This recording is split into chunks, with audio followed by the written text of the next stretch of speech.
Can you guys hear me? Yes. Calling case number 24-01173 SM. This is the people of the state of Michigan versus Len Derek Tyler Stringer.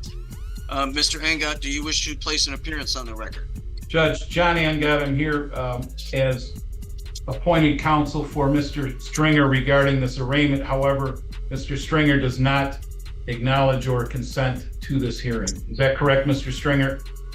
I do not identify. I identify as the beneficiary that is here to protect Len Derek Stringer.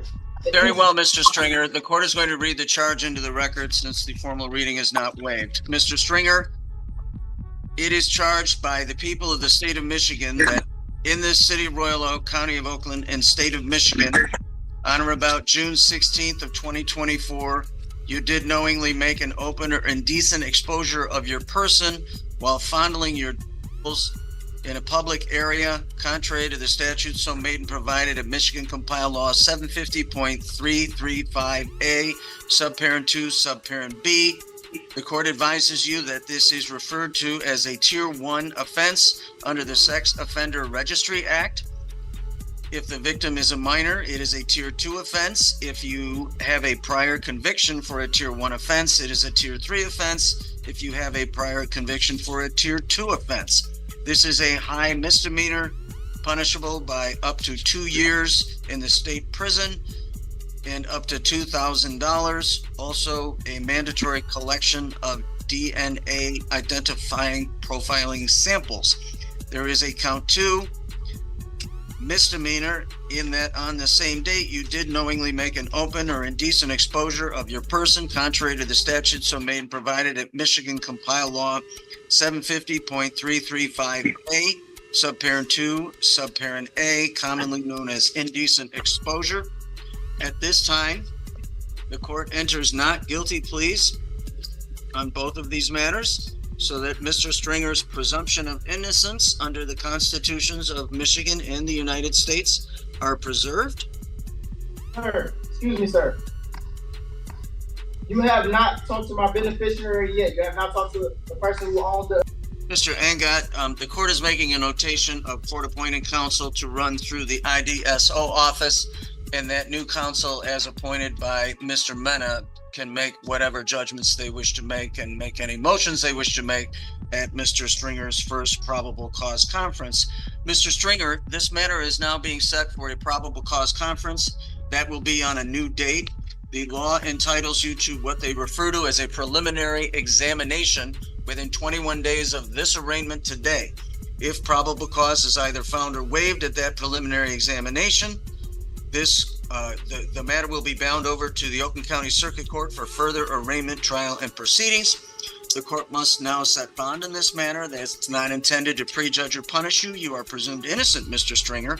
However, the court must set bond in order to ensure your reappearance to court and afford any necessary protection for the public. In that regard, the court would first hear from Detective Keith Baringa of the Royal Oak Police Department. Then the court would hear from your attorney, Mr. Stringer. Detective Baringa, please proceed. Thank you. He currently has 2 warrants out of the state of Texas for assault and also in assault with injury to family, violence out of Texas. He also has a lengthy criminal history out of Texas, going from as recent of these warrants, which were entered last year, back to around 2015, receiving charges for evading arrest and detention, unlawful possession of a firearm by a felon, assault, family, house member impeding breath or circulation, several other assault charges, a weapons charge, and then also like falsifying information or government documents. I'm not sure if that's just like a generic false ID case or not, but multiple felons out of Texas. I'm not sure how long he's been in Michigan. He has no current cases out of Michigan I'm aware of. His criminal history, he has assault from 2019 out of Parkwood Woods, which looks like it was deferred as assaulting a public officer or obstructing, where he got served 9 days ago. And that is it out of Michigan.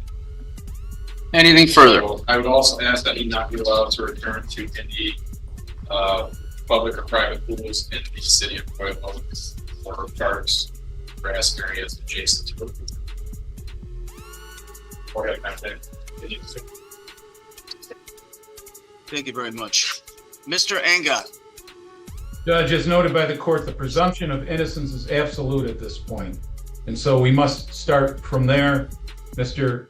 Stringer, or the person purporting to represent Mr. Stringer, is a business owner. Judge, despite the fact of these charges and what was listed by the detective, I believe that with the GPS tether, that certainly would give this court, pretrial services, and any other entity overseeing Mr. Stringer during the pendency of this matter, notice of where he would be within 3 feet, is my understanding, with that tether. I don't think a cash bond is necessary. I would ask the court to give him a personal bond with the GPS tether. Thank you very much. The following conditions will apply to Mr. Stringer's release. Mr. Stringer will appear for all his future dates as directed. He will abide any valid order or judgment entered in this case. Mr. Stringer, you will not leave the state of Michigan without permission of the court. Please don't commit any crimes while you're on release status. You will notify the court in writing of any change of address, telephone, or email. Mr. Stringer will be making reports to pretrial services, and they will supervise his release. There will be no use of alcohol, marijuana, or any other controlled substance without a valid prescription from a treating physician, and Mr. Stringer will abide a substance abuse testing and monitoring program.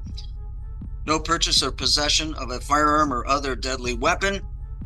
Mr. Stringer shall not harass, intimidate, beat, wound, or threaten Linda Marino and Chad Stransky, nor will he cause, through himself or through any third party, to have direct or indirect contact with said individuals. Mr. Stringer will not enter the cities of Royal Oak or Berkeley except for court, work, or medical treatment. And at this time, there will be 2 ETGs per week for control alcohol consumption and 3 controlled substance tests a month. Given everything that's before the court at this time, the court will set bond in the amount of $50,000, cash or surety, no 10% allowed at this time. If Mr. Stringer wishes to bring various motions before the examining judge, and that could include a motion to modify his bond, that is his right and his privilege, but at this time, that is the bond as set by this court. Mr. Stringer, that concludes your arraignment, sir. Sir, so I can't get out on a personal bond? That's correct, Mr. Stringer. You cannot get out on a personal bond. 50,000 cash or surety with the appropriate conditions that were already listed by the court.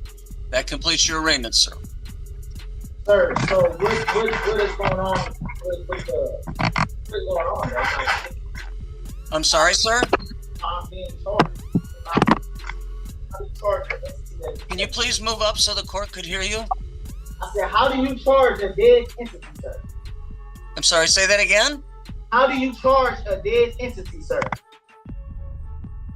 And It just happened right before your eyes. The court has jurisdiction over you, sir. Venue and jurisdiction have been established by sworn testimony. That completes your arraignment. Good luck to you. We're about to go to war. $5,000 bond, strict conditions, and zero patience for his sovereign arguments.